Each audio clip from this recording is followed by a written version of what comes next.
नमस्कार जी, मैं डॉक्टर विशाल चौहान संजीवनी अस्पताल से कंसल्टेंट ऑर्थोपेडिशियन। आज संजीवनी अस्पताल में एक कैंप ऑर्गेनाइज़ किया गया था जिसमें मैंने 300 मरीज़ देखे आज।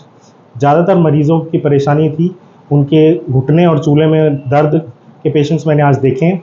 संजीवनी अस्पताल में हम डेली 2 से 3 घुटने के ऑपरेशन करते हैं, घुटना रिप्लेसमेंट सर्जरी और चूल्हे रिप्लेसमेंट की सर्जरी। दोनों सर्जरियाँ जॉइंट रिप्लेसमेंट सर्जरी के अंतर्गत आती हैं।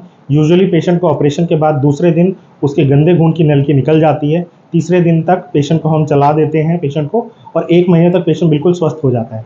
हमारे अस्पताल में हम ECHS, ESI और आयुष्मान के पैनल पे पेशेंट को करते हैं। Private patient, cash insurance patient, सब तरीके के पेशेंटों का इलाज किया जाता है, जिसमें घुटना बदलना और चूल्हा बदलने का ऑपरेशन ज़्यादा किया जाता है। इसके अलावा आज मैंने जिन पेशेंटों की हड्डियों में कमज़ोरी है वो पेशेंट भी हमने देखे हैं। बेसिकली इसको ऑस्टियोपोरोसिस की बीमारी कहते हैं। उसके लिए पेशेंट को टेरिपेराटाइड का एक इंजेक्शन दिया जाता है, साथ में कैल्शियम और विटामिन डी की खुराक दी जाती है, जो एक लंबे समय तक पेशेंट को लेनी चाहिए।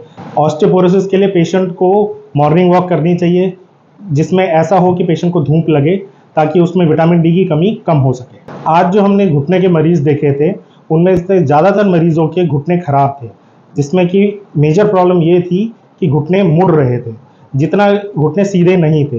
तो इस तरीके के पेशेंट्स जो 50 से 60 साल की उम्र में दिखाने चाहिए, वो हमारे पास आते हैं 80 से 90 साल की उम्र में, जिससे क्या उनके घुटने ज़्यादा ही मुड़े होते हैं। जब घुटने ज़्यादा मुड़े होते हैं तो हड्डी हमें ज़्यादा काटनी पड़ती है रिप्लेसमेंट सर्जरी के दौरान। इसलिए ये ज़्यादा ज़रूरी है कि पेशेंट सही टाइम पे सही सलाह ले और सही तरीके से पेशेंट का इलाज हो जाए। धन्यवाद।